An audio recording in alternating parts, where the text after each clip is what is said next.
Star Wars galaxy has some of the most disturbing creatures ever put to screen, and most of them aren't Sith. From parasites that puppet your dead friends like marionettes, to ancient entities that can eat the Force itself. Today, I'm breaking down the scariest entities hiding in Star Wars lore, starting with one that turns your allies into your worst nightmare: the brain worms. Imagine you're a clone trooper on a routine supply run. The guy next to you suddenly goes quiet. His eyes glaze over. He's still talking in that familiar voice, but something behind his face is not him anymore. That's what Geonosian brain worms do, and it's exactly as horrible as it sounds. These parasites crawl into a host through the mouth or nose and hijack the entire nervous system within hours. Queen Karina the Great used them during the Second Battle of Geonosis to command an army of undead Geonosian soldiers. Not weakened soldiers, dead ones. The worms don't care if the lights are on. They'll puppet a corpse just as easily as a living body. Here's the thing, they don't just work on Geonosians. Clone troopers, Jedi, it doesn't matter. Force sensitivity offers zero protection, and infected hosts retain enough original behavior to fool everyone around them. Same face, same voice, just an ancient hive mind wearing your friend like a suit. But the scalability is what makes them a genuine galactic threat. Every infected host becomes a vector. Their dormant eggs can survive off-world transport, meaning contaminated supplies nearly seeded a galaxy-wide plague from a single Republic medical station. This isn't random parasitism. It's coordinated, it's intelligent, and it almost got out, but at least brain worms need a living body to start with. The next thing on our list doesn't even require that courtesy: the necrotruff.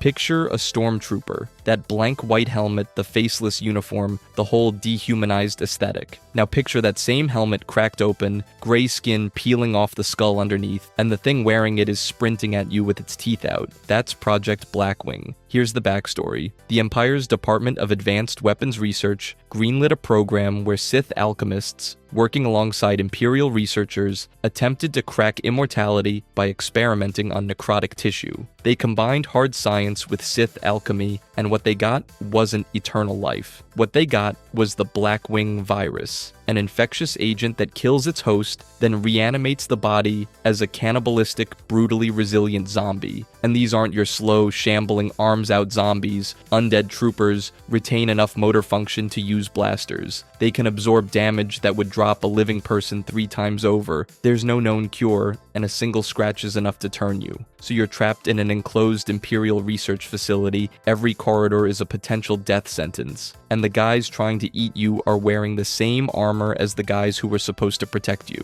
Cool. But here's where it gets poetic in the worst way possible. The Empire's obsession with cheating death is literally the Sith playbook. Palpatine's cloning programs, Plague is manipulating midichlorians. Every single attempt to conquer mortality in this franchise ends the same way. Grotesque violations of natural order. Project Blackwing just made it literal. Imperial authoritarianism already treated its soldiers like disposable meat. The Blackwing virus just finished the job. But if reanimated corpses are terrifying, wait until you meet a species that doesn't need a virus to feed on you. They just need to get close enough to shove tentacles up your nose. The Anzadi. Okay, yes, the internet calls them snot vampires, and honestly, fair enough. But hear me out, because what the Anzadi actually do is one of the most disturbing concepts Star Wars has ever put on paper. The Anzadi are a near-human species from the mid-rim planet Anzat, and they can live for over 1,000 years. They look human enough to walk into any cantina, any settlement, any Jedi temple, and nobody bats an eye. They embed themselves in communities for decades. They build relationships. They earn trust. And then, when the moment is right, they feed. Here's how it works. Hidden inside cheek pouches on either side of their nose are twin proboscises, tentacle-like appendages that uncoil and slide into a victim's nostrils or directly through the skull. What they're draining is something the Anzadi call soup, which is simultaneously brain matter and life essence. They're slurping out your memories, your identity, your future, and your connection to the Force all at once. And that last part is the kicker. Jedi Master Zhao identified this soup as the future and the Force itself. Meaning, if you're Force sensitive, you're not just a meal, you're a delicacy, which is, not ideal for Jedi, but they don't even need the feeding trick to be dangerous. Anzadi possess superhuman speed, strength, agility, reflexes, and healing, enough to physically threaten trained Jedi Knights in straight combat. On top of that, their telepathy grows stronger with age, and they use it to sedate and enthrall victims before feeding. The target doesn't fight back, they don't even want to. The horror isn't violence. It's intimacy weaponized, trust turned into a trap, connection twisted into consumption. Their entire society is structured around the pursuit of soup. They're not a civilization, they're a distributed cult of vampiric hunters spanning centuries, and the galaxy is their buffet. But if the Anzati drain who you are, the next entry on this list erases what you are entirely: the Nameless.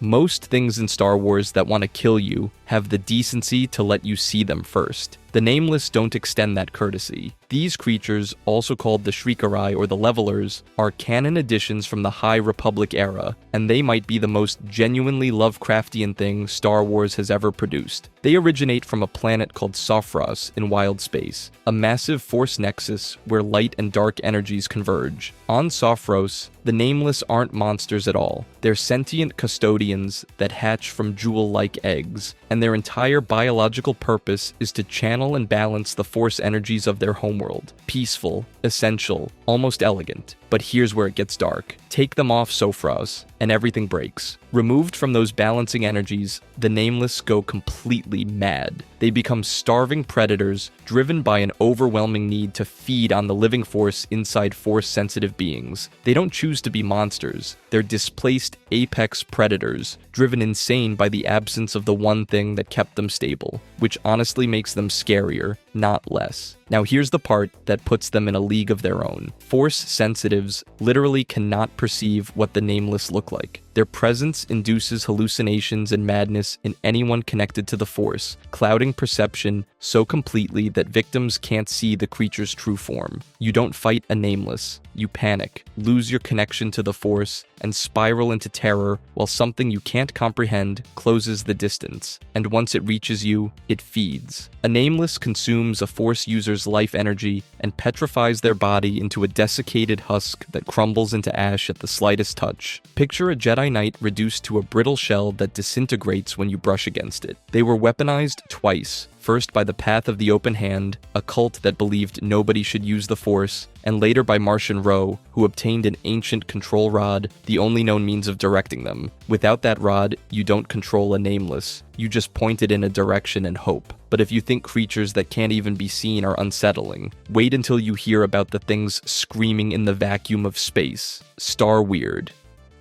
Space is haunted. That's not a metaphor. The vacuum between stars is literally haunted by tall, skeletal, screaming phantoms, and nobody talks about it nearly enough. Star Weirds are ancient, semi-corporeal spirits that live in the void of space and haunt hyperspace lanes. They appear as stretched, impossibly thin humanoid figures with pale skin, blazing eyes, long white hair that floats around their heads like they're perpetually underwater, and three-fingered claws that look like they were designed by someone who hates astronauts. They materialize suddenly alongside ships in hyperspace, pressing against viewports, clawing at the hull, screaming into the vacuum, which is, not ideal when you're trying to nap during a 12-hour jump to the Outer Rim. Here's the thing, every other horror on this list requires you to go somewhere dangerous. You have to land on the wrong planet, open the wrong tomb, poke the wrong pile of ooze. Star Weirds find you. You're just traveling, doing the most mundane thing a spacefaring civilization does, and suddenly there's a skeletal banshee outside your cockpit window in a place where sound shouldn't even exist. Their attacks are layered and genuinely nasty. They radiate waves of psychic disturbance, flooding victims with horror, fury, and a deeply unsettling sense of abnormal pleasure all at once. On top of that,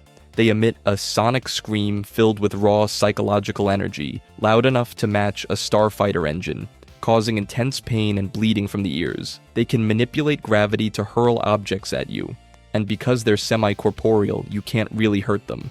Characters have documented impaling Star Weirds through most of their bodies, only to watch them keep coming. Oh, you stabbed me 6 times? Cool. Anyway, they were considered extinct for centuries until one attacked Luke Skywalker and Dr. Aphra during the Imperial era, which means they're canon now. Spacers used to tell stories about cursed hyperspace routes and ships that vanished without explanation. Cantina tall tales, ghost stories for pilots. Turns out the ghost stories were real, but if a screaming phantom in the vacuum is terrifying, wait until you hear about the thing that doesn't scream at all. It just oozes into your skull and eats you from the inside out. Ngangle mangle.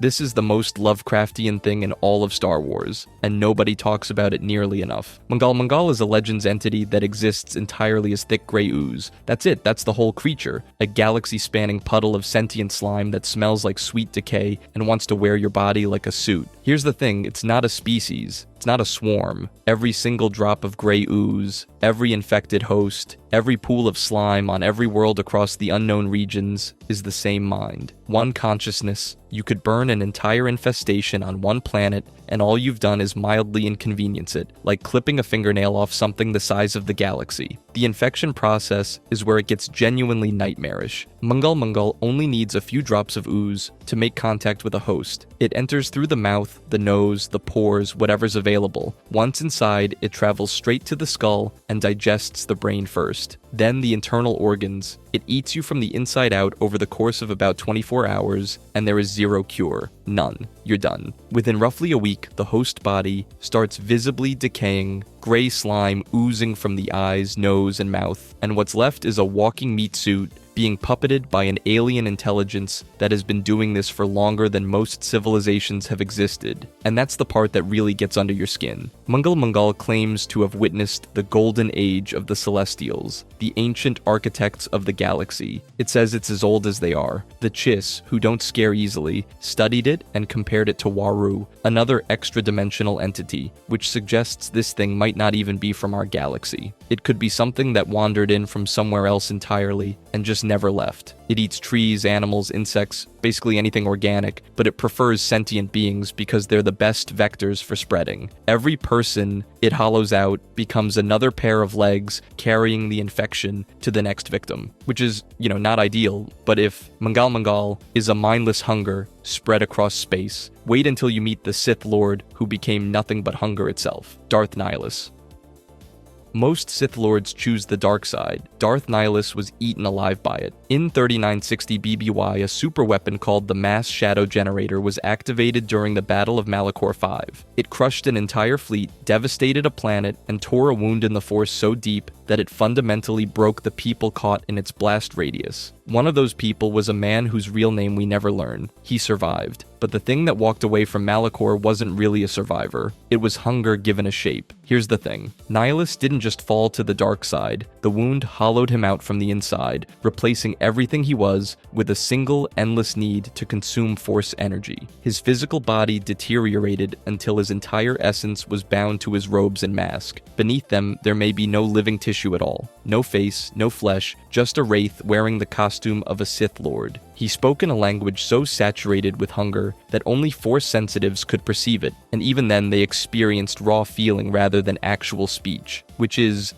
not ideal for conversation. But the real nightmare is what he did to Qatar. The Miraluka colony world was hosting a Jedi conclave when Nihilus fed on it. He drained the entire planet of all life in a single feeding. Every person, every Jedi present, gone. Not killed in battle, consumed. Like someone sucked the soul out of an entire world and left the shell behind. When Mitra Surik finally defeated him at Talos IV, his essence collapsed. All that remained were robes, a mask, and a lightsaber. No body, nothing biological. The mask itself is described as an anti-artifact, a cursed relic so steeped in residual hunger that it serves as a warning rather than a prize. The hunger didn't die with him. It's still in there waiting. That's what makes Nihilus genuinely tragic. He wasn't some cackling villain who chose power.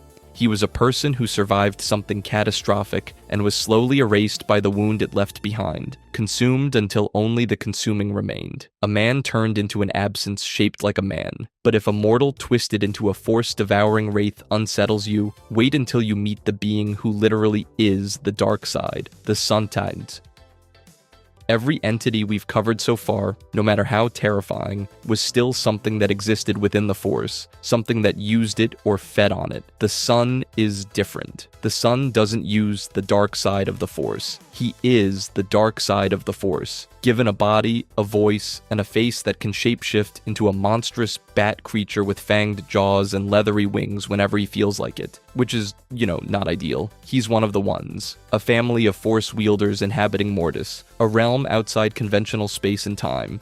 His sister embodies the light side, their father maintains balance, and the Son is everything the dark side has ever been, distilled into a single being with a serious authority problem. His powers aren't just strong, they're structurally unfair. He can casually deactivate lightsabers, wields Force lightning and mind manipulation at a level that makes Sith Lords look like amateurs fumbling with a TV remote. Obi-Wan and Ahsoka couldn't do a thing against him. The only weapon capable of harming him is the Dagger of Mortis, a unique artifact tied to the realm's balance. Without it, you're not fighting him. You're just standing near him while he decides what to do with you. But here's where it gets genuinely chilling. He attempted to corrupt Anakin Skywalker by showing him visions of his future as Darth Vader. The massacres, the suit, the breathing, all of it. He weaponized Anakin's fear of loss, trying to pull the Chosen One toward darkness by proving darkness was already his destiny. It almost worked. His father feared that if the Son escaped Mortis, he would upset the balance of the Force across the entire galaxy. Not a Sith Empire, a fundamental cosmological shift in the nature of reality itself. And here's the part that should keep you up at night. When Anakin finally killed the Son with the Dagger of Mortis, it didn't end the dark side. It couldn't. Killing the Son just removed the leash, the one entity whose existence gave the dark side a form that could be contained or monitored. After his death, the dark side was still out there, unembodied, uncontrolled, and Palpatine was waiting. But if a literal god of darkness sounds like the ceiling of what Star Wars horror can offer, I need to tell you about something worse. Something that came before the Son, before the Father, before any of them had names. Something they locked in a cage made of black holes, Abeloth. Here's the thing about every other entity on this list. They're scary because of what they do. Abeloth is scary because of what she was. She was a mortal, just a woman, a servant who lived with the ones, the godlike Force wielders who embodied the light side, the dark side, and the balance between them. She wasn't their equal. She was their caretaker, their mother figure, and she loved them more than anything in the galaxy. But the ones were immortal, and she wasn't. She was going to age, die, and they were going to continue existing without her forever. So she did the one thing the Father told her never to do. She drank from the font of power and bathed in the pool of knowledge, two of the most dangerous Force nexuses in existence. It didn't give her eternal life, it gave her something worse. She became an eldritch abomination so dangerous that the ones, literal gods of the Force, couldn't destroy her. They had to imprison her inside a cluster of black holes called the Maw, reinforced by celestial superstructures like Centerpoint Station. The gods looked at what they accidentally created and said, yeah, we need multiple black holes for this one, which is, not ideal. But here's where it gets truly disturbing. Abeloth simultaneously inhabits a Force realm called Beyond Shadows, where she appears as whoever you most desperately want to see, your dead mother, your lost love. She becomes them perfectly, warmly, lovingly, until the mask slips, mouths stretching too wide, limbs elongating into something that was never human, and she can reach you from inside her prison. In 43 ABY, she remotely induced psychosis in young Jedi Knights across the entire galaxy, turning them into renegade agents. She didn't escape, she didn't need to, she just reached out and broke people from behind a wall of black holes. Kill her, and she returns through another avatar. The only way to actually stop her is to destroy her simultaneously in both the physical world and Beyond Shadows at the same time. Good luck coordinating that. And the worst part? Her prison only started failing because Jacen Solo fell to the dark side and became Darth Caedus. The resulting war destroyed Centerpoint Station. One of the locks on her cage, gone. A single Sith Lord's personal tragedy began releasing the most dangerous entity in the galaxy. He didn't even know she existed. The Celestials built a cage out of black holes, and it still wasn't enough. Because Abeloth isn't a monster that wanted power. She's a mother who wanted to never be left behind. And that love curdled into something the galaxy could barely contain. Not all stories have a point. Sometimes they're just sad and terrifying from beginning to end. If you enjoyed this video and want to see more, click the video on the screen now.